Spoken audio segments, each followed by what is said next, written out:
20 sal diyarname ve teknolojiyen nüjen lehember cihana pişaftine şerda. Divi şerri de biye parçe ki jiyaniye kurdewariye.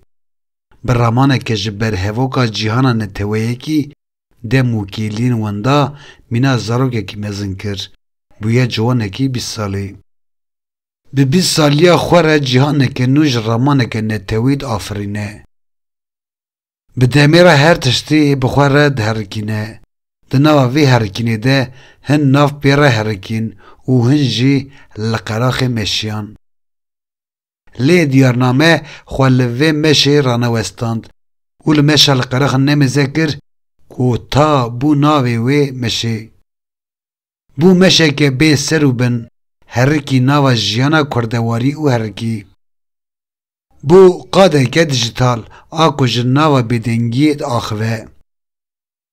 Bi pêla peyvan digire û ernîgariya diyarnameyê dike welatê çand huner û wêjeyê. Belê diyarname îro 20 salî ye, ne tenê malpereke, hebûneke.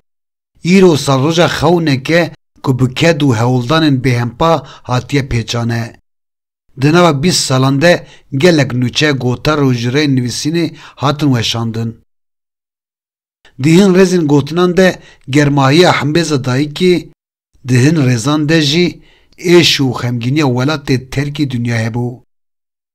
Diyarname wiha bû dengek ji ker, kor û lalbûna tîpan û derbasên nava kîf û şahiya vî welatê terkî dunya bû. Bû berdevkê gelekî, awaza nifşekî û bi rêbazekê bû rêronî. Dem di arşîva xwe de rawestand. Lê jiyan her tim di nava naveroka arşîva xwe de herikand. Kir lehî û ber bi deriya bêser û bin ve bir. Diyarname ne tenê bi nivîsan, bi bîr û dîroka xwe jî bû dengek, bû şahidê êşa ziman, qirina tîpan û awaza gotinan. Bi hin hevokên ku di bêdengiyê de deng vedan, bi hin helbestên ku hebûn bi şevên ji xwendinê bêzar bûn. û gelek salên din diyarname. Bila 20 salên din bi te rebê nivîsandin. Bila jiyan di rûpelên te de şîn bibe. Bila mirov di bin sîwana gotinên te de li hev bicivin. Ji ber ku tu bi gotinan hatî avakirin û bi tîpên zêrîn nav li dewsa xwe nivîsand. Ku te di nava rabirdû û pêşerojê de cihekî qewîm ava kir. Diyarname îro li ber deriyê vê meşa mezin serê me bilind e û ji dil û can dibêjim.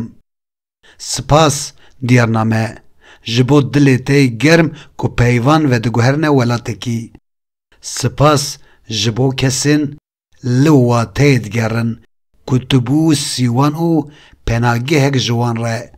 Spas û hezar carî spas ku te tu carî di çerxa dunya dijital de xwe newestant û ranewestant.